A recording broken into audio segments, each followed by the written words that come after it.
ఇక breaking news చూస్తున్నాం. CPM జాతీయ ప్రధాన కార్యదర్శి సీతారాం ఏచూరి కన్నుమూశారు. ఊపిరితిత్తుల ఇన్ఫెక్షన్తో గత నెల 19 నుంచి ఢిల్లీలోని ఎయిమ్స్లో చికిత్స పొందుతున్న ఆయన కొద్దిసేపటి క్రితం తుది శ్వాస విడిచారు. దీంతో కమ్యూనిస్టు వర్గాల్లో తీవ్ర విషాదం నెలకొంది. ఇక సిపిఎం జాతీయ ప్రధాన కార్యదర్శి సీతారాం ఏచూరి కన్నుమూశారు. అయితే ఊపిరితిత్తుల ఇన్ఫెక్షన్తో గత నెల 19 నుంచి ఢిల్లీలోని ఎయిమ్స్లో చికిత్స పొందుతున్న ఆయన కొద్దిసేపటి క్రితం తుది శ్వాస విడిచారు. దీంతో కమ్యూనిస్టు వర్గాల్లో తీవ్ర విషాదం నెలకొంది. సిపిఎం జాతీయ ప్రధాన కార్యదర్శి సీతారాం ఏచూరి కన్నుమూశారు. ఊపిరితిత్తుల ఇన్ఫెక్షన్తో గత నెల 19 నుంచి ఢిల్లీలోని ఎయిమ్స్ ఆసుపత్రిలో చికిత్స పొందుతున్న ఆయన కొద్దిసేపటి క్రితం తుది శ్వాస విడిచారు. అయితే దీంతో కమ్యూనిస్టు వర్గాల్లో తీవ్ర విషాదం నెలకొంది. సిపిఎం జాతీయ ప్రధాన కార్యదర్శి సీతారాం ఏచూరి కన్నుమూశారు. ఊపిరితిత్తుల ఇన్ఫెక్షన్తో గత నెల 19 నుంచి ఢిల్లీలోని ఎయిమ్స్ ఆసుపత్రిలో చికిత్స పొందుతున్న ఆయన కొద్దిసేపటి క్రితం తుది శ్వాస విడిచారు. దీంతో కమ్యూనిస్టు వర్గాల్లో తీవ్ర విషాదం నెలకొంది.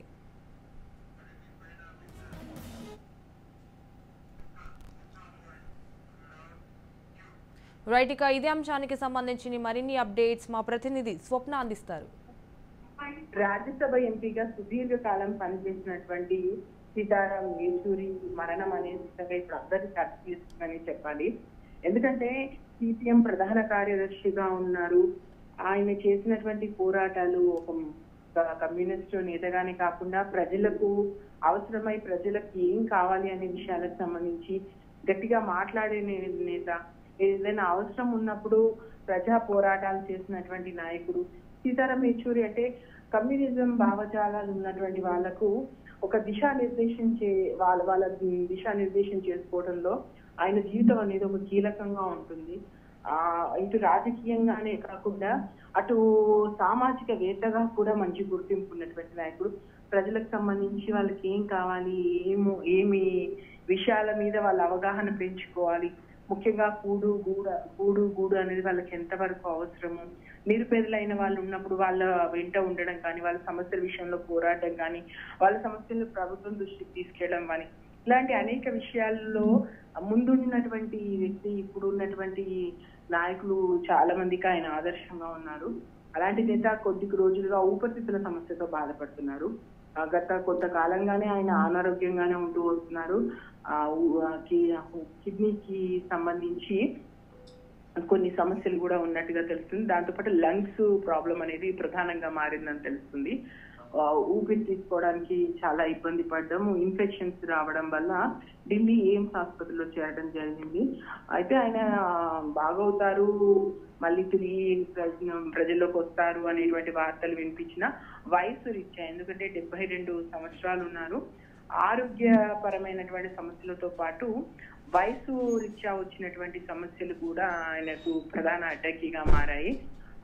10th వరకు హైదరాబాద్ లో చదువుకున్నటువంటి ఏచూరి జేఎన్యూకి సంబంధించి అధ్యక్షుడుగా కూడా పనిచేశారు. ఢిల్లీ సెయింట్ స్టెఫెన్ కాలేజ్ లో బిఏ చేశారు. ఆ తర్వాత ఎస్ఎఫ్ఐ లో చేరడం, ఎస్ఎఫ్ఐ అంటే కమ్యూనిజం భావజాలానికి ఆకర్షితులు అవ్వడం, ఆ తర్వాత సిపిఎం కి సంబంధించి ప్రధాన కార్యదర్శిగా అయ్యే వరకు, రాజ్యసభ ఎంపీగా దీర్ఘ పాలన చేసే వరకు రాజకీయంగా ఒక గట్టి పట్టు ఉన్నటువంటి నాయకుడు. మన తెలుగు ప్రజలకే కాదు, ఇది యావత్ దేశానికి సంబంధించి కూడా ఆయన యొక్క భావజాలము, ఆయన చేసినటువంటి పోరాటాలు చాలా మందికి స్ఫూర్తినిస్తాయి. కాకపోతే ఇప్పుడు మనం ఇంతకుముందు నేను చెప్పినట్టు ఆయన వయసు ఎక్కువగా ఉండడం కూడా ప్రధాన కారణంగా మారిందని చెప్పేసి వైద్యులు అయితే చెప్తున్నారు. ఎయిమ్స్ వైద్యులు ప్రస్తుతము వాళ్ళు విడుదల చేసిన బులెటిన్ ప్రకారం అయితే ఊపిరితిత్తుల సమస్య ప్రధానంగా ఆయన మరణానికి కారణం అని తెలుస్తుంది. సో అదేవిధంగా ఇస్తున్నటువంటి ట్రీట్మెంట్ కూడా రెస్పాండ్ కాలేకపోయారు. కొన్ని రోజులుగా ఆయన సఫర్ అవుతున్నారు. ఆయన ఇంతకుముందే 4-5 సార్లు హాస్పిటల్ కి సంబంధించి ట్రీట్మెంట్ కోసం వెళ్ళడము, అనారోగ్య బారిన పడ్డము, కొంచెం రెస్ట్ తీసుకోవాలని చెప్పేసి డాక్టర్లు కూడా చెప్పడం జరిగింది. సో ఊపిరితిత్తుల సమస్యలు, వయసు కూడా కాస్త ఎక్కువగా ఉండడము, మరోవైపు ఎక్కువగా యాక్టివ్ గా ఉన్నటువంటి వ్యక్తి అయినప్పటికీ కూడా ఈ కారణాల వల్ల మొత్తానికి సీతారాం యేచూరి గారు శరీరాన్ని వదిలారు. ఇది నిజంగా అందరూ కూడా దిగ్భ్రాంతిని కలుగజేసినటువంటి విషయము. ఆయన బాగా వస్తారు అనుకున్నారు, కానీ ఆయన శరీరాన్ని అయితే వదలడం జరిగింది. ఈ విషయానికి సంబంధించి ఇప్పటికే పలువురు ఇక్కడ కేవలం మన స్టేట్ లెవెల్ రాజకీయ నాయకులే కాదు, నేషనల్ లెవెల్లో కూడా ఆయన మరణానికి సంబంధించి వాళ్ళు ఆయనతో ఉన్నటువంటి అనుబంధాన్ని వివరిస్తూ రకరకాల మార్గాల ద్వారా వారి సందేశాన్ని అయితే ఇస్తున్నారు. మొత్తానికి సీతారాం యేచూరి గారు లేరు అనడం మాత్రము కమ్యూనిస్టులకే కాదు, ఆ భావజాలం ఉన్న వాళ్ళతో పాటు పేదవాళ్ళకి ఒక అండగా ఉండేటువంటి ఒక నాయకుడు కోల్పోయారనేటువంటి బాధ మాత్రం అందరిలో కనిపిస్తుంది. స్వప్న, అయితే అంత్యక్రియలు ఎప్పుడు జరుగుతుంది అని ఏమైనా అప్డేట్స్ ఉన్నాయా స్వప్న? ప్రస్తుతానికైతే ఇంకా దీనికి సంబంధించినటువంటి ఇన్ఫర్మేషన్ అయితే పూర్తి స్థాయిలో రాలేదు. ఎక్కడ చేస్తారు ఏంటి అనేది దానికి సంబంధించి కుటుంబ సభ్యులు మాట్లాడాల్సినటువంటి అవసరం ఉంది. అయితే ఖచ్చితంగా ఇక్కడ ఢిల్లీ ఎయిమ్స్ లో ఉన్నారు, కానీ ఆయన పార్థివ దేహాన్ని ఇక్కడికే తీసుకొస్తారు అనేటువంటి మాటలు కూడా వినిపిస్తున్నాయి.